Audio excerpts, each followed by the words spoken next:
බුදුරජාණන් වහන්සේලා දෙනමක් පහළ වුණා නම් මේ සක්වලේ මේ සක්වල සුණු විසුණු වෙලා යනවා. දසදහසක් ලෝක ධාතුවට ඔසුලා දරා සිටිය හැක්කේ එක් බුදුරජාණන් වහන්සේ නමක් පමණි. ඉතින් එක්වර අන්‍ය වූ දෙවෙනි බුදුරජාණන් වහන්සේ නමකුත් උපදිනසේක්නා එය මේ දසදහසක් ලෝක ධාතුවට කුසුලා දරාගත නොහැකි වනු ඇත.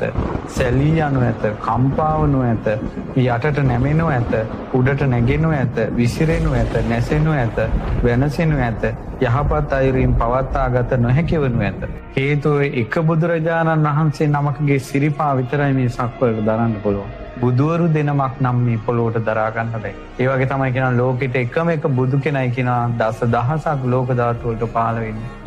මහත් එක එක ලෝක ධාතු වල එක එක ජීවීන් ඉන්න පුළුවන්. එහෙමයි ස්වාමී. එක එක තනතුරු තියෙන්න පුළුවන්. එක එක අදහනයි ඉන්න පුළුවන්. එක බුදු කෙනයි.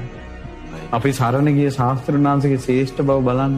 අපිට ඇත්තටම අපිට ඉන්නේ එක බුදුරජාණන් වහන්සේ නමයි. අපි සාරිපුත්ත මහ රහතන් වහන්සේගේ ගුණ කියනවා, මුගලන් මහ රහතන් වහන්සේගේ ගුණ කියනවා, මහා කස්සප මහ රහතන් වහන්සේගේ ගුණ කියනවා, අඟුලිමාල මහ රහතන් වහන්සේගේ ගුණ කියනවා, ආනන්දයන් වහන්සේගේ ගුණ කියනවා.